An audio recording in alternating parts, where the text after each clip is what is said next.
और क्या मुद्दे पर मिला जुला के आज से 15 साल के बाद आप देख लीजिएगा इस बनारस के अंदर क्या पूरे हिंदुस्तान के अंदर मुसलमानों का राज होगा और बाकी इसके साथ कुछ नहीं होगा। आप सुन लीजिए। क्या वो अपने देश के नागरिक नहीं है क्या?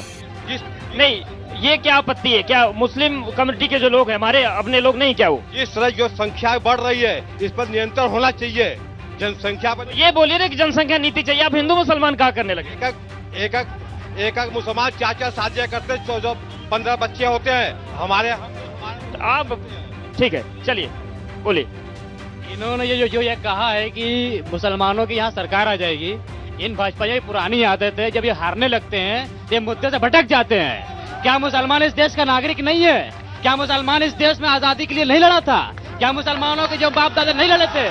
ये नागरिक है कि नहीं? मैं इन भाजपा से पूछना चाहता हूँ। और एक सवाल ये भी कि ये जनता है काशी की, 10 तारीख को इन भाजपाइयों को पीपी बढ़ाने का काम करेंगे। ठीक है, बोलिए। इस बार का चुनाव जो है बेरोजगारी पर हो रहा है और उसके बाद इस बार 10 मार्च के बाद योगी जी बोले हैं कि हम गर्मी निकालेंगे। समाजवादी की सरकार गर्मी नहीं भर्ती निकालेगी। ठीक है, और क्या मुद्दे हैं वाराणसी? आप तो भूल गए, चलिए कोई बात नहीं। क्या मुद्दे हैं और? रामराज का चमत्कार, लूट हत्या बलात्कार। इस सरकार में सिर्फ और सिर्फ हत्याएं बलात्कार है। जो मोदी सरकार है ना, इस बार उसको उखाड़ कर फेंकेंगे। इस बार बनारस में सिर्फ और सिर्फ अखिलेश यादव की सरकार बनेगी और मुख्यमंत्री का ताज पहनकर हम लोग संदेश देने का काम करेंगे, रोजगार और भर्ती देने का काम आएंगे तो अखिलेश ही। नहीं, कुछ मुद्दा है कि बस चले आएंगे?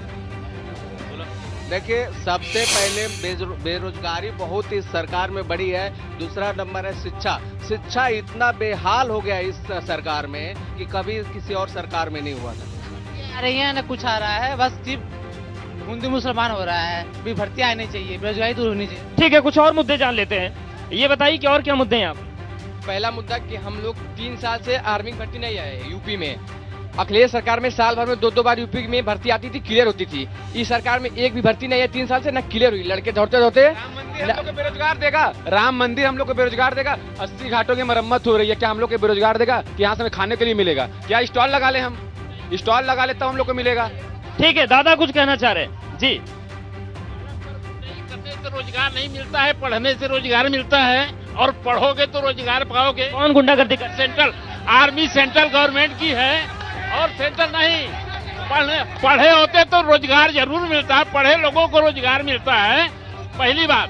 दूसरी बात कि इन्होंने बरुणा कॉरिडोर बनाते बनाते बढ़ गया और पूरा पैसा सफाई में चला गया। इनको ये नहीं पता है कि कॉरिडोर का पूरा पैसा सफाई चला गया है। और बरुणा इन सफाइयों का हाँ, क्या बोलिए। जब जमुना एक्सप्रेसवे का उद्घाटन हो रहा था तो मुलायम सिंह अखिलेश यादव से कहे कि अखिलेश यादव ये उद्घाटन उसी शर्त पर कराओ कि जब ये काम सही पूरा होना चाहिए। तो मुलायम सिंह ने तो उद्घाटन किया और उसी समय पूर्वांचल एक्सप्रेस का जो पूर्वांचल एक्सप्रेस अधूरा रहा उसको योगी सरकार ने बनवाया। जिस मतलब एक्सप्रेसवे भी राजनीतिक केंद्र। पहली बात। दूसरी बात, 370 हटाने का।